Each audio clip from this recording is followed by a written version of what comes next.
శ్రీ గురుభ్యో నమః. ఇప్పుడు మనం 23వ శ్లోకం గురించి చెప్పుకుందాం. సామాన్య మానవులంతా ఏదైనా ఒక మంత్రం నేర్చుకుని కామ్యప్రాప్తి కోరుకుంటారు.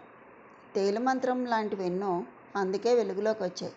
కానీ శత్రు నిర్మూలనమే కాక శుభకరము కూడా అయిన మంత్రాన్ని ఎవ్వరూ నేర్వలేదు. మన అదృష్టం కొద్దీ కులశేఖర్లు ఆ మహామంత్రోపదేశం చేస్తున్నారు. వినండి. వినరో భాగ్యము విష్ణు కథ కదా. నిజంగానే భాగ్యం. ఏమిటి ఆ మంత్రం? ఆ మంత్రోపదేశం ఏంటి అంటే చెప్తున్నారు. శత్రుచ్ఛేదైక మంత్రం సకలముపనిషద్ వాక్య సంపూజ్య మంత్రం సంసారోత్తార మంత్రం సముపచిత తమస్సంఘ నిర్యాణ మంత్రం సర్వైశ్వర్యైక మంత్రం వ్యసన భుజగ సందష్ట సంత్రాణ మంత్రం జిహ్వే శ్రీకృష్ణ మంత్రం జప జప సతతం జన్మ సాఫల్య మంత్రం జిహ్వే శ్రీకృష్ణ మంత్రం జప జప సతతం జన్మ సాఫల్య మంత్రం. అది సృష్టిలో మానవునిగా జన్మమెదుట మిక్కిలి దుర్లభం. అందులోనూ భగవంతునికి చేరువయ్యేందుకు భక్తి జ్ఞాన వైరాగ్యములు అనేటటువంటి ఉపాయములను ఆశ్రయించి నిరంతర సాధన చేసే సద్బుద్ధి కలుగుట ఇంకా దుర్లభం.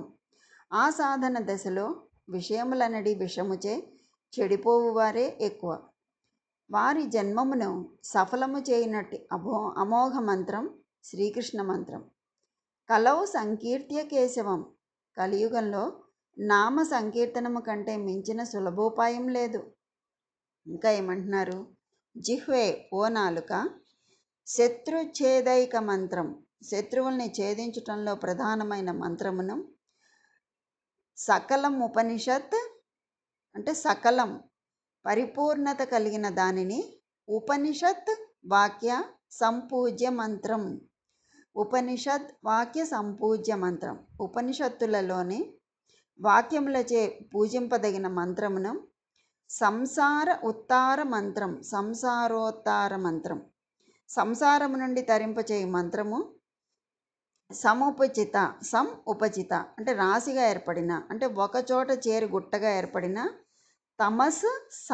తమస్సంఘ అజ్ఞానమనడి చీకటి సమూహమును నిర్యాణ తొలగించు మంత్రములను సర్వ ఐశ్వర్య ఏక మంత్రం. సర్వైశ్వర్యైక మంత్రం.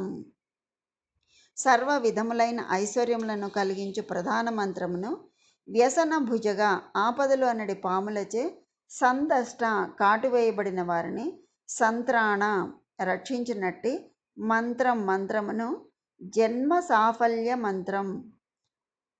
మానవ జన్మకు సఫలతను చేకూర్చడి మంత్రమును శ్రీకృష్ణ మంత్రం. శ్రీకృష్ణ అనడి నామ మంత్రమును సతతం ఎల్లప్పుడూ జపించుము అని చెప్తున్నారు. ఓ జిహ్వా, ఈ మానవ జన్మమే సఫలతను కలిగించే శ్రీకృష్ణ మంత్రం ఎల్లవేళలా జపించు. ఏదైనా ఒకటి గట్టిగా చెప్పాలి అనుకుంటే 2 సార్లు చెప్తాం కదా. అందుకని నేను ఇక్కడ జప అని చెప్తున్నారు. అది కామక్రోధాది శత్రువుల్ని ఛేదించగల ప్రధాన మంత్రం. ఉపనిషద్వాక్యములన్నీ ప్రతిపాదించిన సంపూర్ణ మంత్రం. సర్వ విధములైన ఐశ్వర్యములను ప్రసాదించు మంత్రం. ఆపదలు అన్నది సర్పములు కాటువేసినప్పుడు రక్షించగల మంత్రం. అందుకే శ్రీకృష్ణ మంత్రాన్ని జపించు. ఇంద్రియ విషయములే మనకు ప్రధాన శత్రువులు. అవి విషము కంటే అత్యంత ప్రమాదకరములు. తాగిన వానిని మాత్రమే చంపునది విషం. కానీ విషయములు అలా కాదు. అవి తలచునంతనే వచ్చిపడి తమ అధీనంలోకి తీసుకొని మోహపు మత్తులో ఉక్కిరి బిక్కిరి చేసి చంపుతాయి. ఎంత ప్రమాదం! ఇది నాకు లభించాలి అని విషయవాంఛ మొట్టమొదట కలుగుతుంది. దానిని పొందకపోతే బతకలేనన్నంత కోరిక కలుగుతుంది. దానికేదైనా ప్రతిబంధకం ఏర్పడితే క్రోధం పుట్టుకొస్తుంది. దానివలన ఏది చేయదగినదో ఏది చేయరానిదో విచారించే బుద్ధి నశిస్తుంది. అదే మోహం. దాని వలన భగవంతుని కూడా స్మరించలేడు. దాని కారణంగా బుద్ధి నశించి క్రమంగా ఆత్మ వినాశనానికి దారితీస్తుంది. కాబట్టి విషయ సంగమే అనగా భోగములపై ఆసక్తియే మనకు బద్ధశత్రువు. ఆ శత్రువును పారద్రోలగల మంత్రరాజ్యం శ్రీకృష్ణ మంత్రం అంటున్నారు కులశేఖరులు. ఇంకా ఏమంటున్నారు? శత్రుచ్ఛేదైక మంత్రం, శత్రువులను సంహరించేటటువంటి ముఖ్యమైనటువంటి మంత్రం. అంటే అపార కారుణ్యముతో పరమాత్మ సమస్త జీవుల యందు భేదములు లేకుండా సర్వ సామ్య బుద్ధితో సృష్టించాడు. వీడు నన్ను ఆరాధించాడు, వీడు నన్ను ఆరాధించలేదు అనే భేదాలు లేకుండా జీవులలో గుణదోషాలను లెక్కించకుండా పరమాత్మ సృష్టి చేశాడు. అంతటి ఉదారమూర్తి కనుకనే ఆయనకు విశ్వసృష్ట్ అని తిరునామం కలిగింది. అటువంటి పరమాత్మ నిర్హేతుక కృప వలన ఆయనకు చెందిన వారమనే జ్ఞానం కలిగి ఆశ్రయించే సమయంలో అడ్డు తగిలేటటువంటి శత్రువులను తొలగించేది పరమాత్మ యొక్క దివ్యమైనటువంటి నామం. సకలముపనిషత్ వాక్య సంపూజ్య మంత్రం. యచ్చ కించిత్ జగత్ సర్వ దృశ్యతే శ్రూయతేపివ అంతర్బహిశ్చ తత్సర్వం వ్యాప్య నారాయణ స్థిత. అంటే తాను పెద్దై ఉండి తనకంటే మరొకటి మించినది లేనిది దేనిని ఆశ్రయిస్తే తరింపచేసేదో అంటే అది నారాయణ. తత్వం అంటే వాస్తవికమైన వస్తువు లేక పారమార్థికం అని అంటారు. అలా తెలుసుకోదగినవి ఎన్నో ఉన్నా వాటిల్లో తెలుసుకోవలసిన పరం తత్వం ఏది అంటే అది నారాయణ. ఇలా సకల ఉపనిషత్తుల సారభూతుడు శ్రీమన్నారాయణుడే. ఆయన యొక్క దివ్యనామమే పూజించదగిన మంత్రం. సంసారోత్తార మంత్రం అంటే సంసారం అనే ఈ సాగరం నుండి తరింపచేసేటటువంటి అజ్ఞానం చేత అనాదిగా పెంచి పోషించుకుంటూ వస్తున్నటువంటి పాపపు రాశినంతటినీ దగ్ధం చేయగలిగిన శక్తివంతమైన మంత్రం పరమాత్మ యొక్క నామం. సర్వైశ్వర్యైక మంత్రం అంటే అలాగే సమస్త ఐశ్వర్యమును కలుగచేసేటటువంటి మంత్రం. వ్యసన భుజగ సందష్ట అంటే దుఃఖములనే పాముల చేత కరవబడిన వారిని నిన్నటి శ్లోకంలో వివరించినట్టు, అంటే ఇంతకుముందు శ్లోకంలో వివరించినట్టు గరుడమణి వలె కాపాడే నీలమేఘమణి వంటి వాడైన పరమాత్మ నామ మంత్రమును, ఈ జన్మకు సాఫల్యమును కలిగించే మంత్రమైనటువంటి శ్రీకృష్ణ నామ మంత్రమును సర్వకాల సర్వావస్థల యందు నాలుక దీనిని జపిస్తూ ఉండు అంటూ కులశేఖరులు పరమాత్మ యొక్క నామ వైభవమును అందించే ఫలములను తెలియచేస్తూ అర్ధపంచకం సూచిస్తూ ఆశ్రయించదగిన ఉపాయాన్ని బోధిస్తున్నారు. అలాంటి ఉపాయంతో ఆశ్రయించి ముక్తి పొందినటువంటి ఒక గొప్ప భక్తుడున్నాడు. ఆయన ఎవరు అంటే పూర్వకాలంలో మధురా నగరంలో వల్లభదాసు అనే శ్రీకృష్ణ భక్తుడు ఉండేవాడు. అతడికి శ్రీకృష్ణ భగవానుడు అంటే ఎంతో భక్తి. ఎప్పుడు ఆ గోకులానందనే తలుస్తూ కాలం గడిపేవాడు. తనకు సంతోషం కానీ కష్టం కానీ కలిగినా ఆ స్వామికే విన్నవించుకునేవాడు. వల్లభదాసు పూర్తి భక్తి పారవస్యంలో మునిగి తేలుతూ ఒక్కొక్కసారి ఆ గోపాలకృష్ణుడు తన ఎదురుగా ఉన్నట్లు తలచి మాట్లాడేసేవాడు. ఇతడి అనన్య భక్తి చూసి చుట్టుపక్కల ఇళ్ళవాళ్ళు ఎంతో ఆశ్చర్యపోయేవారు. వల్లభదాసు ప్రతిరోజు మధురలోని శ్రీకృష్ణ మందిరానికి ఉదయాన్నే వెళ్ళి స్వామిని దర్శించేవాడు. ఆ స్వామి దివ్యమంగళ స్వరూపం చూసి ఎంతో ఆనందించేవాడు. ఈ సృష్టిలో ఉన్న అందమంతా ఆ గోపాలకృష్ణునిదే. ఎంతో ప్రేమతో నిండిన ఆ నయనాలు జగత్తు మొత్తాన్ని సమ్మోహనపరిచే మురళీనాదం, తలపై నెమలి పించం, పెదవులపై విశ్వం మొత్తానికి రక్షాకవచంగా కనిపించే చక్కటి చిరునవ్వు, ఆ స్వామి ముగ్ధ మనోహర రూపం చూస్తూ వల్లభదాసు ఆలయంలో ఎక్కువ కాలం గడుపుతూ ఉండేవాడు. ఆ స్వామితోనే తన ప్రపంచంగా భావించేవాడు. ఆ రోజుల్లో శ్రీకృష్ణ మందిరంలో ప్రతిరోజు ఎవరో ఒక భక్తుడు శ్రీ స్వామివారికి నైవేద్యం చేసే సమయంలో వేణుగానం ఆలపించేవాడు. కాసేపు మురళీగానంతో ఆ స్వామిని ఆనందపరిచేవారు. వల్లభదాసు ఆ మురళీనాదం విని ఎంతో పరవశుడయ్యేవాడు. ఆ దివ్యనాదం వింటూ ఆ స్వామి వంక తన్మయత్వంతో మైమర్చిపోయేవాడు. ఆలయానికి నిత్యం వచ్చే భక్తులందరికీ వల్లభదాసు సుపరిచితుడే, అంటే అందరికీ తెలిసినవాడే. ప్రతిరోజు క్రమం తప్పకుండా మందిరానికి వచ్చి ఆ గోపాలుని సేవించే వల్లభదాసు భక్తికి అందరూ ఎంతో సంతోషపడేవారు. సరే, రోజులు ఇలా గడుస్తూ ఉన్నాయి. ఇలా గడుస్తూ ఉండగా ఒకనాటి రాత్రి వల్లభదాస్కి ఎంతో జ్వరం వస్తుంది. మర్నాటి ఉదయం కొంచెం తగ్గిన విపరీతమైన నీరసంతో అడుగు తీసి అడుగు ముందుకు వేయలేకపోతాడు.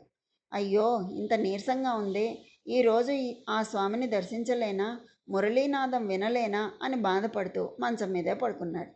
అంతలో ఒక చిన్న పిల్లవాడు ఘల్లు ఘల్లు అంటూ గజ్జల శబ్దం వస్తూ ఉండగా పరిగెట్టుకుంటూ ఇంట్లోకి వచ్చాడు. వల్లభదాస్ దగ్గరికి వచ్చి, ఏం తాత దిగులుగా ఉన్నావు అని అన్నాడు. ఆ బాలుడి చిరునవ్వు చూడగానే వల్లభదాసు నీరసం తగ్గిపోయింది. శరీరంలో కొంచెం ఓపిక వచ్చింది. ఆ పిల్లవాడిని చూసి ఎంతో ముచ్చట పడుతూ, ఎక్కడి నుంచి వచ్చావు నాయనా అని అన్నాడు. అప్పుడు ఆ బాలుడు, ఈ ఊరంతా నాదే అని చిలిపిగా నవ్వుతూ అన్నాడు. తన చేతిలో ఉన్న వెన్న కొంచెం తీసి వల్లభదాస్కి ఇచ్చాడు. శ్రీకృష్ణ మందిరం నుంచి తెచ్చానని చెప్పాడు. వల్లభదాసు ఆనందంతో కళ్ళకద్దుకుని నోట్లో వేసుకోగానే ఎంతో ఓపికొచ్చింది. ఇంతలో ఆ బాలుడు వల్లభదాసు మంచం మీద కూర్చుని తనతో తెచ్చుకున్నటువంటి వేణువును చక్కగా ఆలపించాడు. అలా 5 నిమిషాలు వేణునాదం విన్న వల్లభదాసుకు నిద్ర పట్టేసింది. నెమ్మదిగా కళ్ళు మూసుకుని గాఢ నిద్రలోకి జారుకున్నాడు. ఒక గంట తర్వాత మెలకు వచ్చినటువంటి ఆ వల్లభదాస్కి అక్కడ ఆ పిల్లవాడు కనిపించలేదు.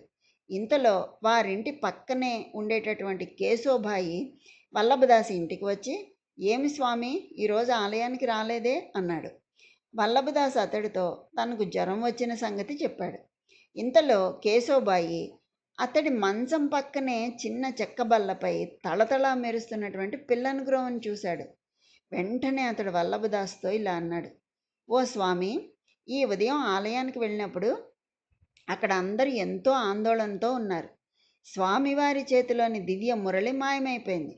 ఎలా, ఎవరు దొంగిలించారా అని అందరూ ఆందోళన చెందారు. ఎంత వెతికినా ఎక్కడా కనబడలేదు. ఇదిగో ఇక్కడ నీ చెంతనే ఉంది. నీవు ఎంతో పుణ్యం చేసుకున్నావు.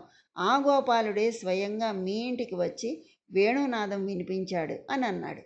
సాక్షాత్తు ఆ చిన్ని కృష్ణుడే తన వద్దకు వచ్చి తన ప్రసాదాన్ని ఇచ్చి వేణుగానం వినిపించి మరీ వెళ్ళాడని తెలుసుకున్న ఆ వల్లభదాసు ఆనందానికి అవధుల్లేవు. చదువుతున్న మనకే ఆనందంగా ఉందంటే అనుభవించిన ఆయన ఇంకెంత ఆనందాన్ని పొందుంటాడో కదండి. ఆ స్వామి భక్త వాత్సల్యానికి ఎంతో సంతోషించాడు. ఇప్పుడు వల్లభదాసు, కేశవబాయి ఇద్దరు కలిసి ఆ వేణువుని తీసుకుని శ్రీకృష్ణ మందిరానికి వెళ్ళి జరిగిన విషయాన్నంతా అక్కడున్న వాళ్ళకి వివరించారు. అక్కడ వాళ్ళందరూ ఆ శ్రీకృష్ణ పరమాత్మ వల్లభదాసుపై కురిపించిన ప్రేమానురాగాలకు ఎంతో సంతోషించారు. అంతటి స్వామివారి ప్రియభక్తుడు తమ నగరం మధురలో ఉన్నందుకు వారంతా ఎంతో ఆనందపడ్డారు. ఆ గోపాలునికి తన భక్తులపై గల వాత్సల్యాన్ని తలుచుకుని మురిసిపోయారు. శ్రీకృష్ణుల వారికి తన భక్తులంటే ఎంతో ప్రేమ, ఎంతో అనురాగం. తననే సర్వస్వంగా భావిస్తూ జీవించేవారిని ఎల్లవేళలా ఎల్లప్పుడూ కంటికి రెప్పలా కాపాడుతూ ఉంటాడు. గోవిందా అని ఆర్ద్రతతో పిలిస్తే చాలు, వేగంగా పరిగెత్తుకుంటూ వచ్చి మనల్ని ఆదుకుంటాడు. మనల్ని ఎంతో ఆనందంతో ముంచెత్తుతాడు కదండి. అందుకని సంపూర్ణమైన బ్రహ్మతత్వాన్ని ప్రతిపాదించే సత్యం జ్ఞానం అనంతం బ్రహ్మ, ఆనందో బ్రహ్మ, రసో వైసహ మొదలుగా గల ఉపనిషద్వాక్యాల్లోని సారభూతమైన అర్థం శ్రీకృష్ణుడు అనగా నిరవధికమైనటువంటి ఆనందమని చెప్తాయి ఆ వాక్యాలు. అందుకే శ్రీకృష్ణ మంత్రం పరిపూర్ణమైనది. కనుక ఆ మంత్రాన్ని కనుక మనం జపించుకుంటే ఈ ఉపాయాన్ని మనకి బోధించారు. ఏమని, నీకు ఏ రకమైనటువంటి సౌఖ్యం కలగాలన్నా కూడా నిరంతరం ఆ నామాన్ని ఆశ్రయించమని చెప్పి మనకి తగిన ఉపాయాన్ని బోధిస్తున్నారు. మనం కూడా ఆ కులశేఖరులు చెప్పినట్లుగానే ఆయన్ని ఆ నామ వైభవాన్ని తలుచుకుంటూ ఆ నామాన్ని జపిస్తూ మనం ఆయన చెప్పిన ఉపాయాన్ని అనుసరించి ఆ శ్రీకృష్ణ పరమాత్మకి దగ్గర అవడానికి జపం మనం చేసుకుందాం. కనుక ఆ ముకుందుని యొక్క అనుగ్రహం అందరికీ కలగాలని కోరుకుంటూ స్వస్తి.